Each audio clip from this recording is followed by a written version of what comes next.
श्रद्धा पत्थर को भगवान बना देती है और मिट्टी को उदी।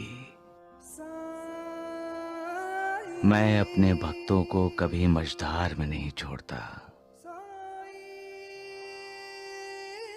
मेरा भक्त जब भी मेरी तरफ देखता है उसे लगता है मैं उसकी तरफ देख रहा हूं।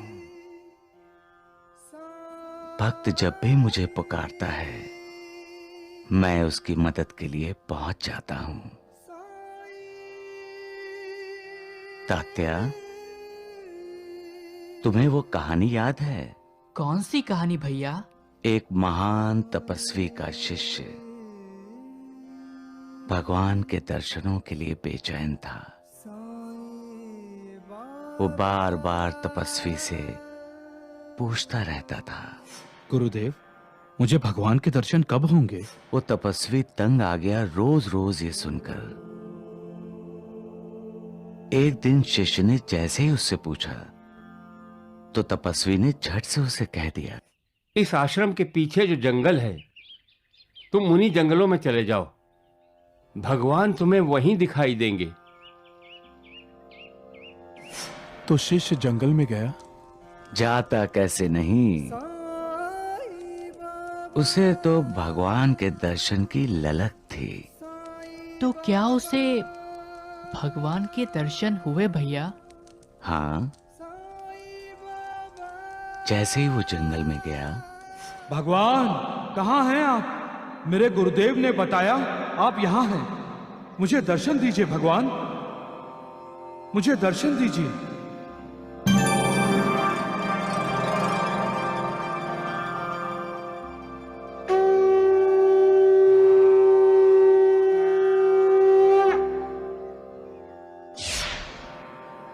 शिष्य बड़ा प्रसन्न हुआ।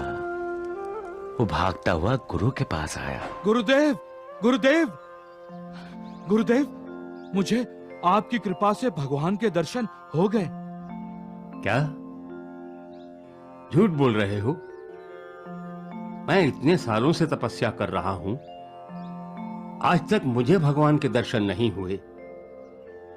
तुम्हें कैसे हो गए वत्स? अब तुम बताओ तात्या, तपस्वी को भगवान के दर्शन क्यों नहीं हुए और शिष्य को क्यों हो गए? श्रद्धा है ना भैया? शिष्य को गुरु पर पूरी श्रद्धा थी, मगर तपस्वी को अपने तप पर अहंकार था। उसके मन में श्रद्धा नहीं थी। श्रद्धा से पत्थर भी तैरते हैं। श्रद्धा से पत्थर पर प्रभु का नाम लिखा और सेतु बन गया। श्रद्धा और सबरी, सबका मालिक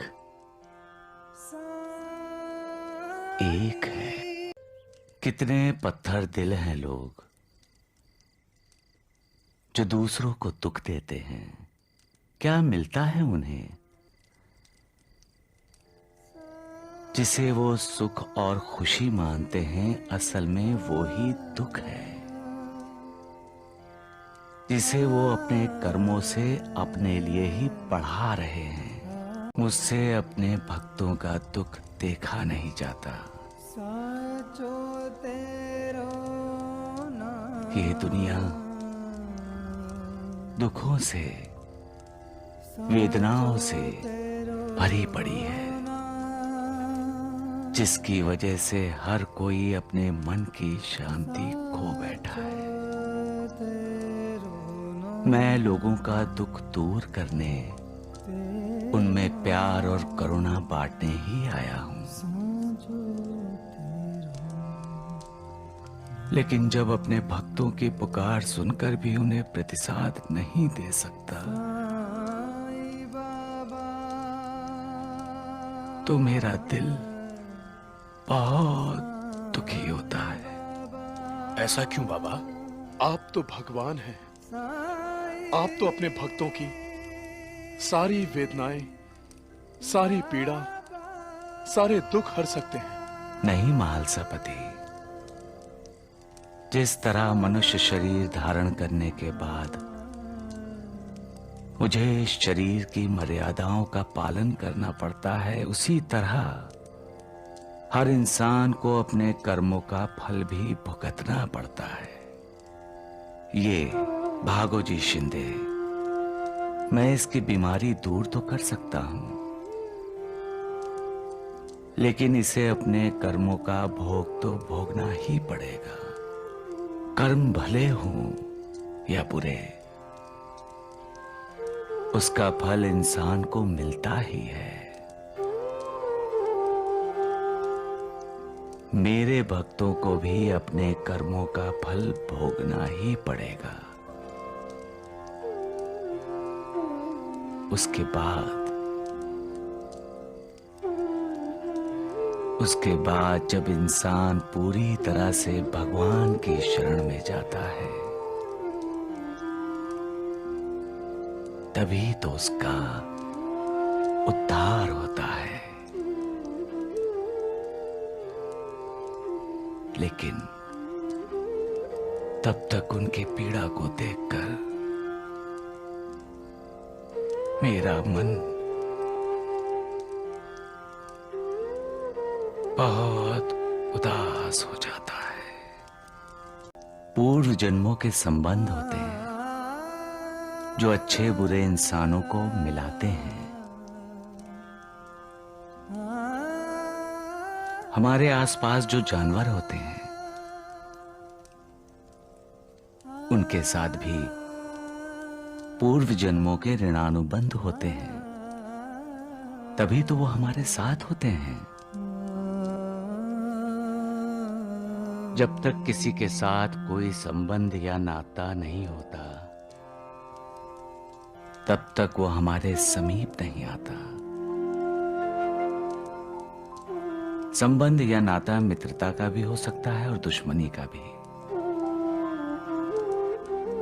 पूर्व जन्मों की दुश्मनी इस जन्म में निभाई जाती है, और जिसे तुम बुरा कहते हो महालसापति, वो बुरा हो जाता है। साईनाथ, क्या आप अपने भक्तों का बुरा होने से रोक नहीं सकते?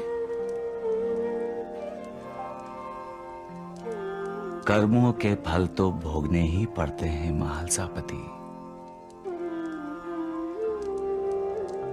मेरे भक्तों को भी।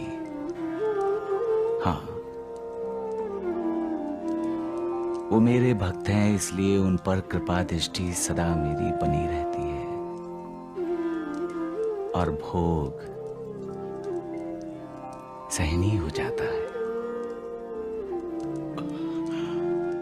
आप दयालु हैं भगवान।